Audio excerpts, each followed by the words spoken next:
I will show you how to use Blender tools and how to install it. I won't show you how to install Blender or download Blender tools. It will just be at the link below. You just click the first zip file and you install it, and then you go to Preferences in Blender, then Add-ons, then click Install. Go to your downloads and install Blender tools, and it should pop up for you, and you click Development, Smash It, Tools, check it, tick it, and then it will be installed. So then you can begin to use Blender tools. To start using Blender tools, you can go to this chevron by the coordinate axes in Blender, and it will pop up this menu, and you'll notice there is no option to view Smash It tab right here, which is where Blender tools is. You have to collect an object, and then it will show up. So this will give you access to the segment properties, such as the size, where this last one is the length of the segment, the template, which will control the lights not using this knob down here, and you'll have you can change the self shadow, which will change how strong the shadow is. By default it's at a negative number, which means it won't be used. Then there is also the option to change the lighting in the segment, so you could adjust the lighting if you wanted to yourself. Lastly, you have light factor, which controls the lighting for the entire segment on all sides. That's just used not to make it too bright, because the Mesh Maker has issues doing lighting. There is also object properties right here, and that allows you to change the properties per an object. So you have boxes, obstacles, decals, powerups, and water. There will usually be a template which controls the template that it uses. I won't explain templates here, but basically it's a templating system, if you can look that up on something like Wikipedia. There is an option to change if the box is visible in the game or not. You should probably leave this unchecked, because if you have a template and you leave it checked, then the visible will override and you will probably not get what you want. So leave it unchecked unless you don't have a template. The reflective property will control if the box has reflections, and that is just like in checkpoint 1. If you look at the top of the boxes, you'll see reflections of the balls in the other boxes and the glass in the boxes to the side. And export object, it will export the object or not. You can usually use this just for cameras or other things that you may not want to export. So to create a box, you of course just keep it checked on box, and you can choose its size. So for example, if you go to item, the item tab again, and we change the height to be 6 and the width and other things to be shorter, we can have this sort of column shape, and we can change that. And of course you can do whatever size or shape blocks you want. You could try to do it with 3D models, but note that those will just get converted to boxes when you go to export the segment. So boxes can have templates. For example, basic, as I believe the template for boxes in the first segment. You will have to check that yourself in the templates file, but otherwise it's just the template. You could also set a template for segment properties. So we can change things about the box. If we don't want to use templates, we can check visible, and we can use, for example, the tile number, which is probably one of the templates, just in case. Change the tile size. Change the color of the tile. We want, for example, it's more sort of orangey, bricky color. You can change it to that. There's the tile rotation, which doesn't yet work, but it may or may not work eventually. I don't know. And then you have reflective options as normal. We can also add an empty, and we can use it for a few different things. We could firstly use it for an obstacle, which looks a bit complicated at first, but it's usually a bit simple. So for the obstacle, we just set the kind to obstacle, and we can choose to use an obstacle picker, which I will, because I don't remember any of the names. And if we use, for example, the bar obstacle, we can have a glass bar, but you could use any obstacle you like. And you can also not use the picker, so you can just type in the name of an obstacle, if you know what name it has in the game files. So we can then use this obstacle, and we can set a templates. I forget if that's the right one. I think it's just basic, I don't remember. And then we can also choose what modes it shows up in. So if you hold shift while you click the names of the modes, you can toggle on and off if it should show up in that mode. So if we just don't want it to appear in Zen versus a co-op in training, but we don't want it to show up in Classic and Mayhem, we can just select those two and it will only show up there. Then we have properties, which you can find in the files themselves. You should generally ignore the first two ones because those will be used, but basically they are key equals value pairs of things to be passed to the obstacle so that you can change how the obstacle looks. If we're going to take a slight divergent moment, and we can open up, if you get Editor Studio, then we can open an APK, and then we can open a smash hit file or APK. Then we can go into the obstacles folder and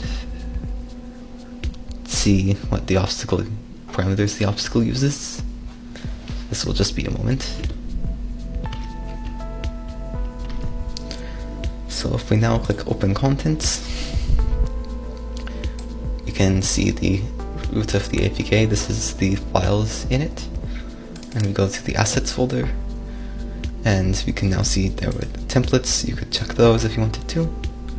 You could also go to obstacles, then go to, for example, find the obstacle you want to use. For example, here's there's a box, cube frame.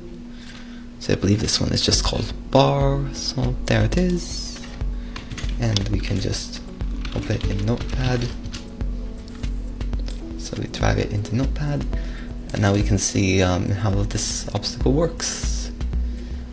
So if we look here, if you look at where it says function in it, and then you see all of this sort of stuff where it says mg get float, mg get pool, mg get color, get float, and also there's get integer, I believe. You can see this is the obstacle parameters, so we can have thickness, height, blocker, color, move, offset, speed, max width for this obstacle. So if we want to, for example, set if the obstacle moves, we could go to this obstacle, and we could select, and we could say, and usually want you to ignore this first one because usually that was where the color will be passed in. If you don't do that, then the template color won't work. So if you just click that, then you go to Blender again, and you see move, it is float, so move, set move to, for example, 1.0. I'm not sure how exactly that works. You can just play around with these if you don't know how to do things. So we could set the thickness, so go to the second one, thickness, and we could set it to make it doubly thick. Look at the very thick glass bar. Then we could also go to offset, we could set the speed, set the maximum width if we wanted to. I think we'll set the maximum width to a bit higher than 10. So 100, just go 1000 just for the joke. But you could just set these to anything, they probably won't be checked. We can also have a blocker, so if we want to have blocker equals true. So we can have that metal thing that appears in the middle when you go in Mayhem mode in Checkpoint 2 or in Checkpoint 5, you can have that sort of thing. And that's just for the glass bar. You could do this for any obstacle and see what parameters it uses. Some of the obstacles even have unused parameters, so you can use different variants of the obstacles that they never end up using. It's cool. And so that's basically how the obstacles work. I just noticed this is not aligned. And so that is essentially how parameters work, and that is how the obstacles work. So if we now want to move on, we can go to add and add another empty, and we can now talk about decals, which are just images that are shown in game. They're a bit not like decals if you normally think of them, but they can have an index which is 0 through 36, and you can also have -4 through -1. So -4 to -1 are like the doors, and the rest are sort of other images. They are basically just if you have like a texture and you just put it somewhere in the level and it doesn't have any collision, you can't really do anything with it. It's just there for looking like things. It's usually used for fog, just to make it look like there's fog in the game. But it's otherwise not very useful. You could also have, and I just duplicated the detail, you could also have, for example, add colorization to it, so colorization, and you can change what color it is. So for example, if you want to do a sort of teal decal, you can also change its size. So go to 2, and you have all the normal options. So you have 2 decals now, 5 segments, and they'll be just images in the segment. And this is just a note, you might want to save your segment, so if we go to, you can say my segment, and we can save a file, and now it will be saved as a Blender file. It won't, you can't put that in Smash Hit yet, you have to export it, but it's important to save the Blender file too, because that's how you can edit your segment. Now we can also go and we will finally discuss power-ups, which are very simple. It is just an option to choose what power-up, and the coordinate axis is just the location for the power-up. So just add an empty, you choose the power-up, and then you will have the power-up there. So Ball Frenzy, also called Infinite Balls, Slow Motion, and Nitro Balls, which is Explosive Balls.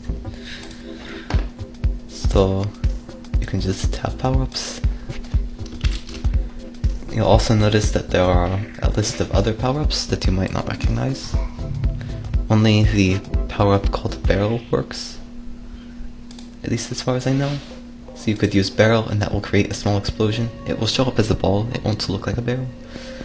So you could either probably hack the textures to change that to look like a barrel, or you could try to hide it in the level so that it will just create an explosion without actually seeing the ball power-up. Then you'll notice there are lots of other ball power-ups, but those don't work. Essentially what they're there for is to support when you go to import the segment because you can go and you can import the XML and XML.gz.mp3 files, and so they are there to support loading segments from older versions of Smash Hit. So they don't do anything in newer versions, which is probably what you want to mod. But you can still have these older versions if you really like. And finally, we can discuss water, which is only used once in the game. The Cutting Room 4 article says it's never used at all. That's actually not true. It's used once in the game. You'll need to add it with a plane. It's just used in the sprinkle credits level. And you can go to kind water, and it has no options. So you just set the size to what you want the size of the water to be. So for example, if you want the depth 8, you would set that to 8, and then the width, we can set it to 40, just for an example. You can set it to any width you want, really. I think if you click some buttons in Blender, eventually you can get an overhead view. I forget which ones you press though. No, that's close enough.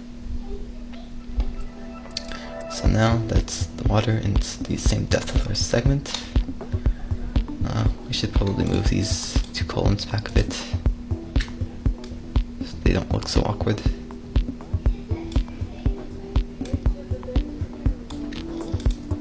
Okay, so there. So now we have a segment that has some decals, has its water, which is only used once in the game.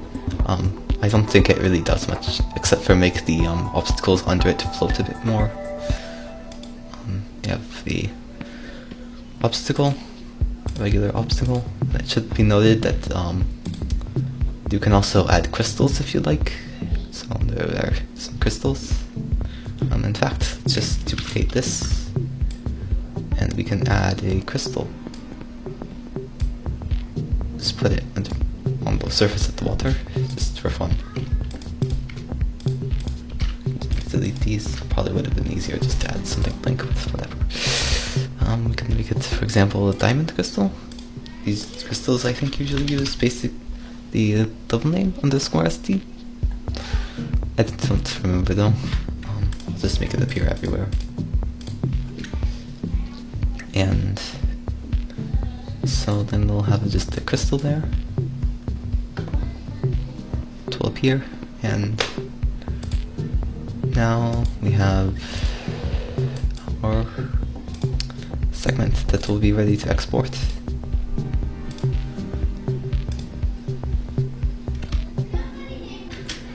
So we are now ready to export the segment. So if we go to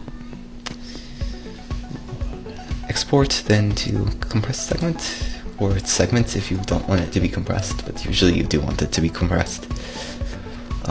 Then you can have a file chooser dialog that allows you to choose where you want to save the segment, which the default just looks fine for us. But you'll also see there are some options over here. Segment stretch is for if you have Smash Hit VR and you want to stretch out the segment, but you don't really want to do it by editing the segment by hand. You can just change this multiplier and it will stretch the segment by that multiplier.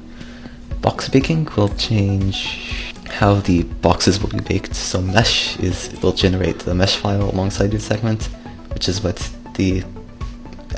normally happens. Then you'll have stone hack, which you'll need to add a stone obstacle, which just creates a stone obstacle that represents the color of the stone, and it won't have textures or lighting or anything, but it will still look okay. Mesh is optimal, and then you also have none. You can not just have one. And you have template, which will do the template for the mesh file for the mesh baking. You'll probably want to have a template file. The template file is just found in the APK for Smash Hit, then templates.xml.mp3 in the assets folder. For example, that's templates.xml.mp3. And that will be the templates for the mesh. that is needed if you have any templates and you want them to show up. But if you don't use templates and you don't care about them showing up, you can just leave it blank and it won't do anything bad. Then you have tile texture count, which is the number of rows and columns in the mesh file. In the tiles file. So there's a texture that contains all the tiles, and that's just how many tiles there are in the file. If you want to add more, if you want to stuff in more textures at the sides or at the end or anything, you can change the count for the columns and rows that it has, and you can add some more textures, but usually you don't do that, so just leave it as 8 by 8. Disable lighting can be used to disable lighting in the segments, so everything will just be very bright. Bake unseen faces will bake any faces that the player can't see, and that's only useful if you want to, if you just want to put a segment on the main menu, then you'll want to check that, but usually you don't want to. Then ignore tile size will just ignore the tile size parameter, which has some problems with some checkpoint 2 segments, but otherwise just don't check that because you probably want to use the tile size. So once all of this looks good, you can click export segment and your segment will be exported. So now if we go to example documents, you can see that we have mysegment.mesh, mysegment.xml.gz, and mp3. So we can then put these into Smashit. So after we install the APK,